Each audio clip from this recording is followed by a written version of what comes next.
The views expressed in this podcast are solely based on personal experience and is not intended to replace professional medical advice.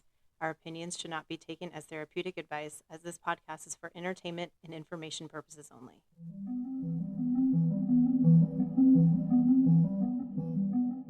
Hey everybody, welcome to the Police Edition. My name's Ryan, and sitting across from me and always standing beside me, my lovely wife, Laura. Hello. So if you're from our area, which is the North Texas area, I'm sure you've already heard of the officer that was killed in Dallas, Officer Darron Burks. Um, it was a hard night Thursday night for a lot of us, just hearing it and seeing it, and we just kind of wanted to do a little talk about that tonight. These things, they happen too often, I feel like. It's reported so far this year, 93 officers have died, and 38 of those, or 32, I think, 32 were from gunshot wounds. Yeah. It's been I've just seen, it's been kind of a wild last month because there's been a lot of officer-involved shootings I've seen in the Texas area, at least, because that's all I've been seeing. And then we had an officer get shot by someone in another city not too far from us. He was okay, but he was still shot. And then we had the Fort Worth police officer get killed in the accident. Yeah. So we've had a lot of close to home deaths, I would say.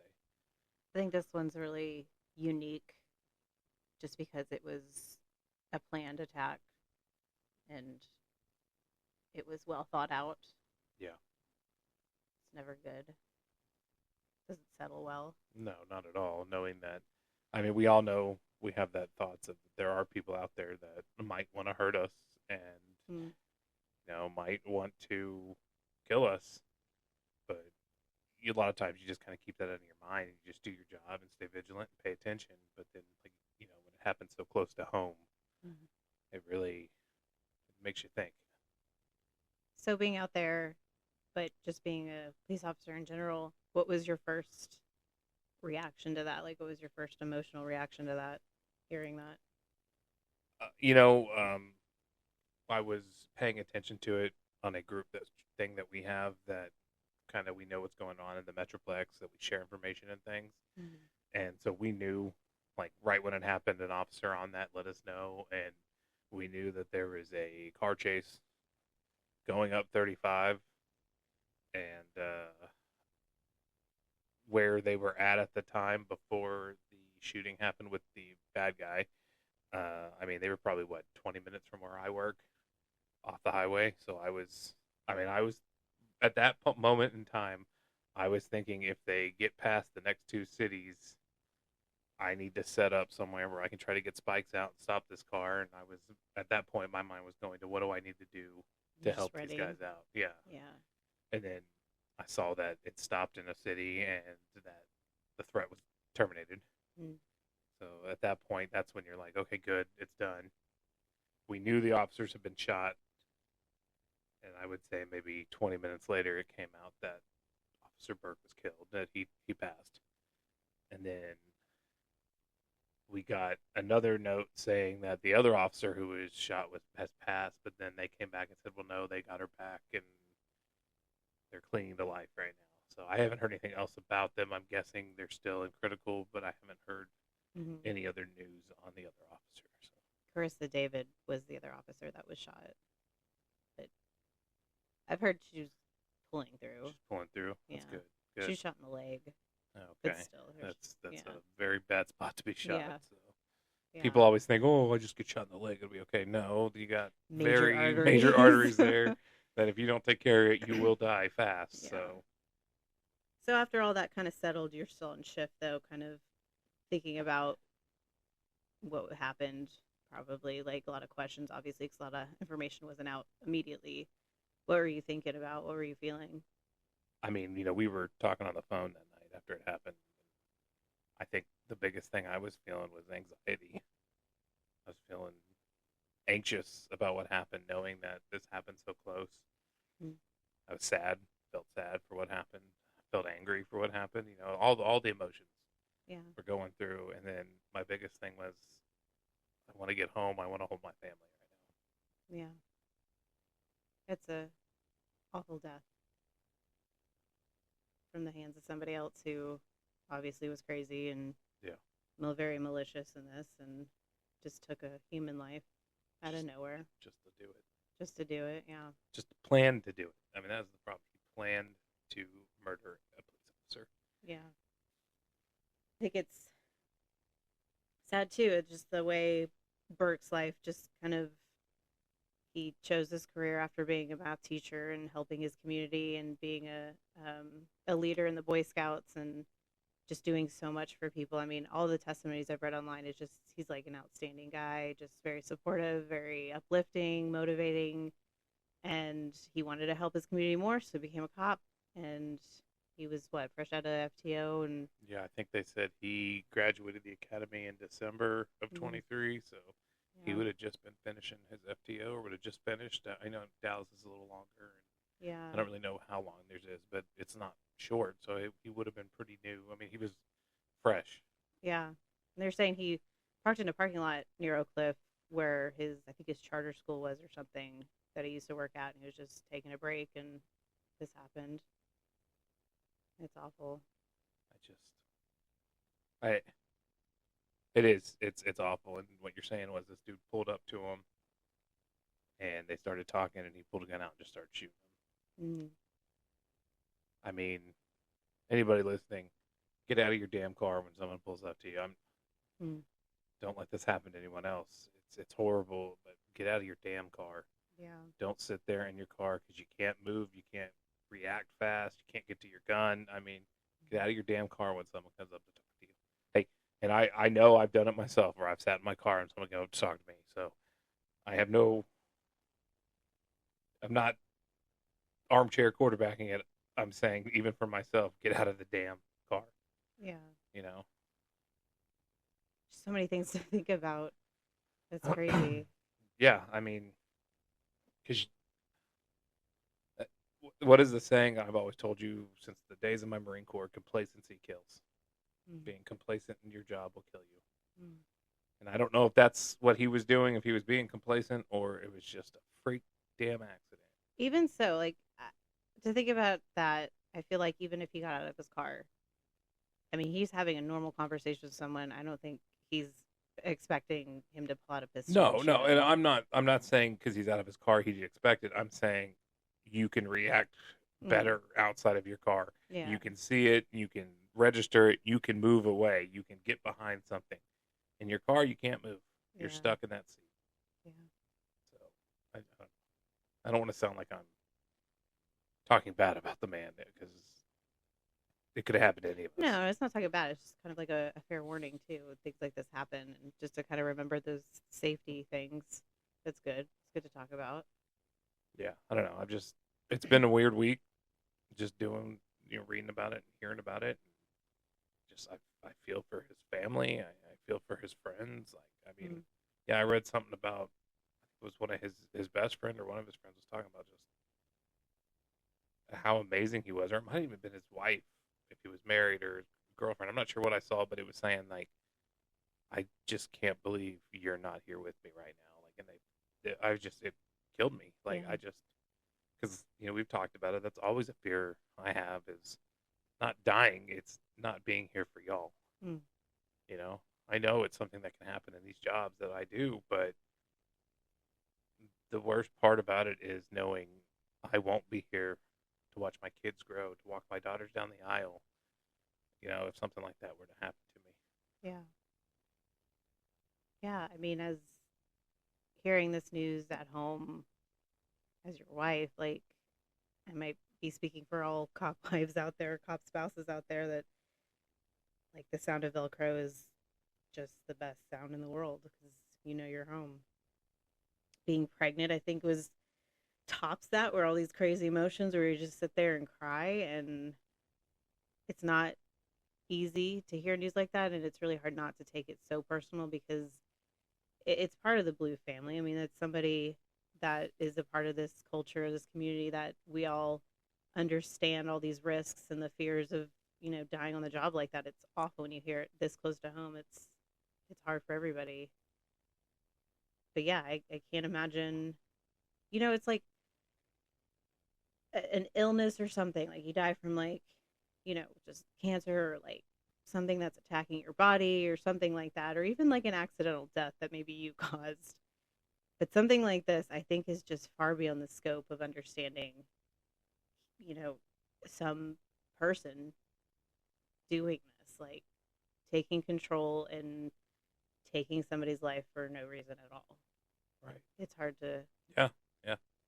I mean, like you said, it's knowing that this guy, that's was his goal that night. Yeah. Like I don't. We talked about it. I know if anybody follows hockey, uh, Johnny Gaudreau and his brother were killed. Both hockey players, great hockey players, were killed, and a drunk driver killed them. Mm. Right. And that's one of those things. Like, yes, that can happen when you drive. You don't expect it. But this dude didn't mean to kill them. He was an idiot. He should have been fucking drinking. He was drunk, and he's a piece of shit for doing that. But he didn't plan to go out there and murder those two. Yeah. And it's, I don't know. It's weird to think that shit. That I know it's there. I believe me. Like I said, I talk about it all the time, and people ask me that all the time. I've talked about it. I was like, there are people out there that don't like us and don't want to see us do good. I mean, Jesus Christ, the things I read on Facebook of what people were saying, how disgusting fucking people are. It doesn't matter if you like cops or not. Murder is murder, and you shouldn't want that on anybody. Yeah. No. When I heard that they put that asshole down that killed him, damn right I was happy about it. But it never should have gotten there. Yeah. No, it shouldn't have. And these people on the internet, like, that whole 1-2 cops do something really stupid, and you just kind of like, overgeneralize that as every cop doing that. And at the end of the day, like, it's a human life. I mean, reading about Burke's life, like, geez, like, he was just an amazing guy. He's a great guy, yeah. And he wanted to serve his community. He wanted to help out more. And these people who are talking like that on the internet, well, I mean, you're happy that a person like that is dead. Like, to me, I can't comprehend that. Amazing things. Yeah. Who did amazing things. And he was a black man. He did amazing things for the black community, what I was reading about him, And another black man shot him just because of the clothes he wears, because of the job he does. Yeah. What the fuck? Like, and I don't know, like I said, just the comments of people like, oh, it's fine, good, another cop dead, that's what we need, blah, blah, blah, or, oh, well, you should think about the victim's family, too. It's like, no, fuck him. Yes, sorry he's dead for his family, but he murdered somebody. He put himself in that position. He's dead because of his own fucking actions. That's a tricky one. The family, I mean, for someone to do this, obviously he has some psychological issues to be able to, like, plan something like this. He probably had some paranoia there about cops. Who knows? I don't really care. I did read there was something like that. Was there? Like that. I mean, there had to have He been. believed that devil was talking to him and that cops were following him. And I'm sure, just for the empathetic standpoint on that, his family, who had nothing to do with this, it was him. And again, I feel bad for his family. Unless, there's... Unless they're part of it, too. Abuse and neglect and all this stuff in his childhood. But who knows? I mean, these type of disorders, especially those type of paranoia disorders, they might not stem from those types of things. It could just be other things in his life. But, yeah, if you were his mother or his father or sister or whatever, and you're hearing this, and, oh, yeah, we knew he had issues, and we tried everything we could for him, and this is awful. I mean, you kind of feel kind of guilty yourself, even though you didn't do this. So I can understand from that perspective of having some sort of empathy, or not empathy, but sympathy for the family, not him. But I think the part about it was this person didn't give any sympathy to the officer and his family. He just said, we need to think about this guy's family. That's like, dumb. No. Yeah. It's usually, I mean, I understand, again, I don't know.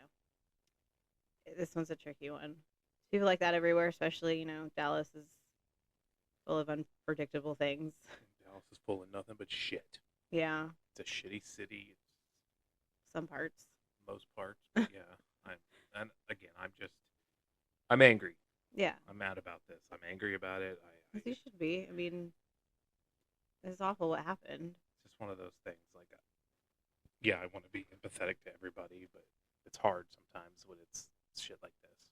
Well, it's like, would this happen to, like, just a normal everyday general population person. It's terrible. It's awful. Like you hear news like that, and you're like, holy crap! Like that's awful. But Burks, just like every officer, like signed up for this job, knowing the risks, put himself in danger, whether it looked like danger or not, and he gets killed just in a senseless act is just. I think it's a hard pill to swallow. Yeah, it really is. And like you said, I don't never met the man, don't know the man, but you're right. He's part of our. He's still family in that way, and it just sucks. Yeah. He didn't do anything wrong. He didn't deserve it. Yeah. But with all that being said, we still have to remember that we have a job to do, and we can't take this incident and we can't let it affect us going forward as cops, as family members of cops. Like, we didn't know him, and of course it's tough to hear it, but we still got to do our job, and we can't go in there with a bias either. We can't be biased of people because not everybody is like that. And I know I was very biased right there, saying how much Dallas sucks and how shitty it is, but you're right. Not everybody there is trash. There are good people in Dallas. I mean, yeah, just sucks hearing it, and you want to make sense of it, because if you could make sense of it, then maybe it could help you in your job somewhere along the lines, but who knows? I think the whole idea of like swallowing this up and just doing your job could be dangerous though, because it's part of that hypervigilance when you put your uniform on that anything like this can happen, and to just be mindful of that anxiety you're feeling or that fear you're feeling. It's okay. Like your life is literally on the line, Right.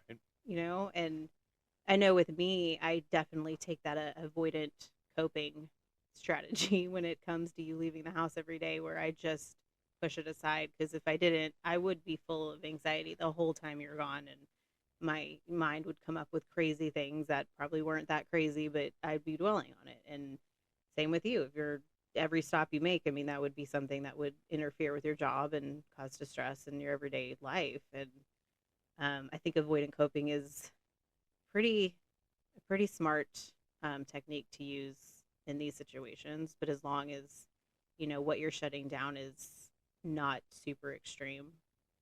As long as it's not affecting your work. Yeah, what I'm saying, like if you're using the avoidant coping and you're still feeling the anxiety, it's still popping up, you're having intrusive thoughts, it's a little more taking maybe a little different coping mechanism to solve that, or else you're probably experiencing some elevated anxiety that you need to deal with. But Yeah.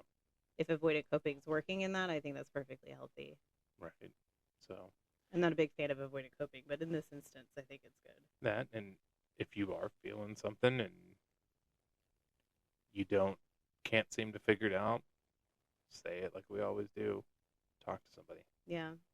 Especially in this situation, talk to your buddies, talk to your partner, talk to your friends that are cops, and be like, "Hey, I've been feeling like this. How are you feeling? What are you doing? Yeah. Figure it out. Have some conversation. Have open conversations, Well, yeah. especially with this." And I know they do debriefs after incidents like this, especially critical incidents, whether it happens a death like from a person that you're taking care of on the job, or like this, like another officer, and it gives them the time to kind of learn some coping mechanisms, but also to talk, to express your feelings, and talk about the crap that's dwelling inside of you. And, hearing it from other people or your fellow officers might help, but it doesn't have to be that direct department. I mean, if you're working in a different city and you're kind of feeling that you and another officer are talking about this and you're both, really talking about it, like it's okay to be like, yeah, dude, I'm feeling it today. Like I'm even more hypervigilant than I usually am, and I'm feeling like I'm missing home more. Just anything like that, just to have that open conversation to kind of get your feelings out. Yeah, exactly. I mean, that night, I know I talked to 2 or 3 different buddies that all kind of saw what was going on, and we're all part of the same group thing. And everyone, we all had the same basic, thoughts on it. And it's just one of those things. But you're right. Like that night, the biggest thing I know I was feel was I just want to go home. Yeah. I just want to get home. I just want to be with my family. And I was lucky that I got to use that night as my short night and go home a little earlier That's too. true, yeah. So that helped out a lot, and I got to come home and be with y'all, and then hang out with the kids the next day, and got to go to lunch with my son at his school, and it was needed. That was definitely needed that day. Yeah. And I definitely gave him a giant hug before he went off to recess. And it's one of those things that kind of wakes you up a little bit. Yeah. Even though it's there every day, you put on that uniform and leave, but it really is like, hey, this happens. Mm-hmm. Be careful. Yeah, it makes you, like I said, I mean, the whole thing about it was, what I just said about sitting in your car. Like, I know I've caught myself doing it a couple times in the last few months, and now I'm like, shit, no, get out of my car. I was taught that when someone comes to talk to you, get out of your car for that exact reason. Because if you're in your car, more vulnerable. More vulnerable. What's the Inglourious Bastards? The scene where they go down in the basement bar, and what Brad Pitt's character, he's like, yeah, but we're fighting in a basement, meaning it's such a small spot, you can't move, you can't find cover. Like, it's almost that same thing. You're in your car, you can't fight. Is it the scene where they pull put their yes, three the three fingers where they're okay. playing the weird card game and then drinking with the German dude? Yeah. Yeah. It's a good movie. Great movie. What does he say? Gracias. Oh, well, that's a different scene. But I know, yeah. When he's like trying very southern accent, because he's supposed to be Italian. Yeah. And then the guy that they picked to be he's like, well, you speak the least Italian, and he has the perfect accent. Oh, Tarantino, man, he knows what he's doing. I'm just sick and tired of hearing these things. I know it's there, and I know humanity. There's just terrible, awful people, and it's gonna happen no matter what. It sucks. Yeah, it sucks to hear. I mean, like I said, I'm friends with I'm part of a group, for if something like this happens, that we have lawyers on standby and stuff, and I'm on their Facebook page. And I would have to say in the last month, I feel like, or the last at least 3 weeks, I feel like every day or two, it's, officer involved shooting. This is just in Texas. Yeah. And I'm just like, Jesus, what is going on right now? It just seems like it's more than normal. It just seems like everything's been more than normal. Yeah. Just more aggressive people, more shots fired. Like, yeah. I don't know what's going on. So, yeah. It's just damn heat in Texas. Yeah, maybe. Just crazy people. Yeah, there's that too. And so many people aren't getting the help they need. And I think this brings up another good topic to talk about, and it's trauma of the brain, or grief by proxy. And I know I've experienced grief by proxy, just hearing people's stories, especially in like debriefs where a critical incident happened and the officers are talking about it in detail. And I know the last couple ones I went to had involved children, and 2 out of the 3 had passed. And of course, they're of course kids of the age of our kids, and just listening to their experiences, and 4 or 5 people would talk about the same incident, and just listening to their own experiences and then their emotions behind that, and how they view the world and how they viewed the experience. It just, first of all, it's hard not to cry in those things just listening to this, but I find myself kind of numb when I get home after those, because they're really, really emotional and heavy. And I find myself, I'd come home and like sit in the office chair and just sit there, kind of blank staring and kind of processing like what I heard. Obviously I wasn't there, I didn't see it, but like when they talk about it in such detail, you kind of see it yourself. You play this in your head because you're trying to understand what they're saying. And this is no different. You hear it on the news, you read articles about it. You play that in your head of what happened, and that's basically grief by proxy. That's you grieving the loss of somebody else you don't even know, in an incident that you weren't there to see, but you don't really have to see it, especially because you're in the line of duty all the time and you experience a lot of things, and any of those things could happen in a fatality. And when you're feeling that numbness, that kind of disassociation, it's your brain telling you like, hey, this could definitely happen to us. This is scary. This is an impending fear that you deal with every day, but you block it out. Yeah. Yeah, I know when I did a debriefing not too long ago with the Allen police officers, the ones that were involved with the active shooter at the Allen Mall. Mm-hmm. And when they were talking about it, and this guy targeted children. I mean, and that's what they were saying, young children. And, the first thing that goes through my head is my children. Oh, yeah. My young children. And it's like, why was no one there why didn't any of these people have a gun to protect their kids? Why weren't they ready? And obviously not a lot of people are, but yeah, I mean, you start thinking that, and then you start grieving for these little children. I've never met these kids, but I'm not grieving for them specifically. I'm grieving more of the thought of my children, and it just kind of kicks you in the ass. Oh, yeah.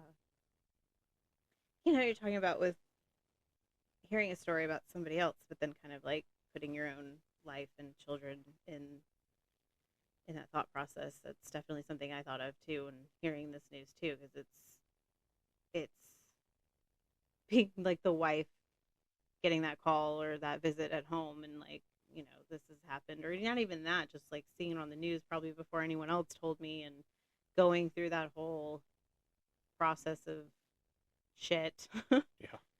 And my mind, and I don't know if this is everybody, my mind loves to play a whole movie. It's not just like a thought. It's like, here's your movie of this terrible thought, and you're gonna just sit here and like watch it. It's every debrief I've gone to, or like anything someone tells me that's super traumatic, and then my brain just takes it, just goes with it. But yeah, it was like the funeral, and having people we know talk about you in such a great way, and just when if they only knew. Yeah, I'd correct them. Be like, no, wait. No, he's a dick.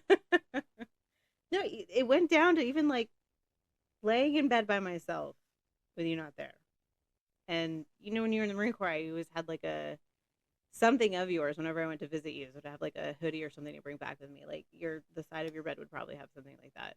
And more crying, and I don't know why my brain tortures me like this, because it didn't happen, but I feel like it's something like that. As crazy as it seems, something like that helps my brain process that kind of grief by proxy of what happened to somebody else in a different city, but could definitely happen to you. It's a fear that I've always had in my mind, to just play this movie in my head. And it helped, because once I went through it and I cried and I understand, the fears and, the risks involved in this job, it helps. I'm right back to avoidant coping again, because I can't be doing that every night. But yeah, I mean, you never get sleep. You never. Yeah. Yeah. If I thought that all the time, my God, it'd be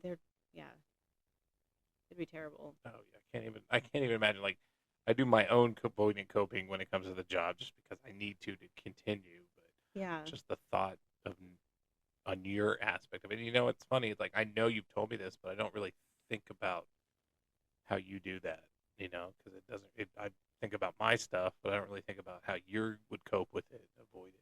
Well, I don't want to tell you those things, and I'm sorry I just did, because it's like extra stress for you. If I'm thinking that, you don't want me to think that, and right. It's hard. But I mean, I know the way my mind processes these things. It's not going to be where I watch this movie in my head and then like it's going to be a constant thing. I know when to shut it off. I know when I get to that point where I'm like, okay, this hurts in my heart. I could feel it. I can process it. I do some somatic stuff, and then I put it away.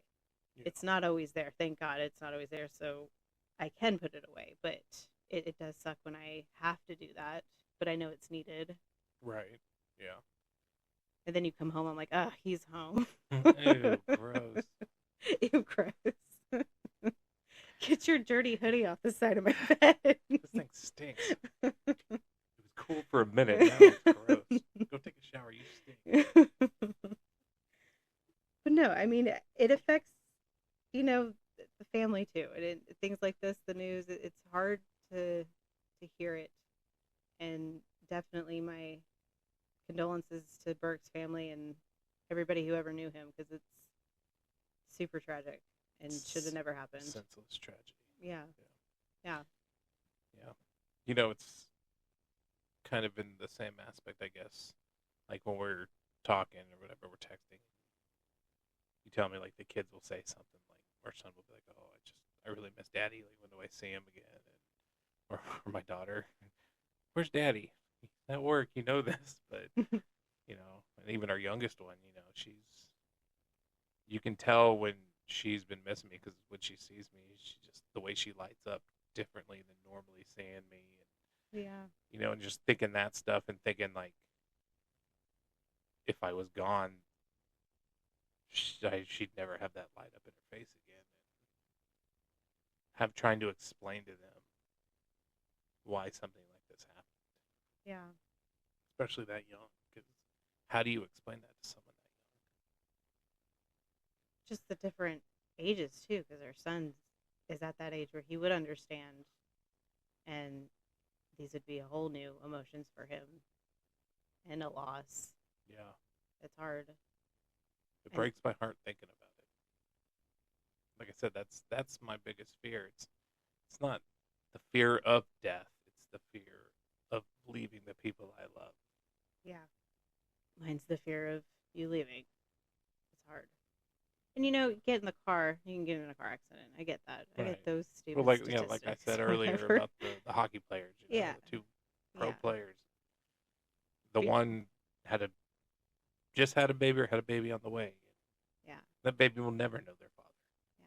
You know, and that's I look at it this way though. The statistics, I get that. Like, if I get in the car and I drive down the street, I can get in an accident, right? Like, someone could kill me by doing something stupid, and it's just senseless and stupid. But you're choosing to find the accidents. Like, you are going out there to help other people in those accidents. Like, you're choosing to get in that danger zone, whereas I'm trying to avoid it. right. And that's the scary part. Knowing I put myself in those situations. I mean, went to a call the other night about a dude that shot his brother. You know. Yeah. And that was, you know, the first thing was I get there and take care of the injured dude, and then the second thing was, where's the gun? And you need to be in handcuffs. Like, you know, You saved his life. Well, maybe. Shot in the leg. That's true. He was shot in the leg. But care flighted out of there and everything. A little tourniquet. Thank God I had a tourniquet on me.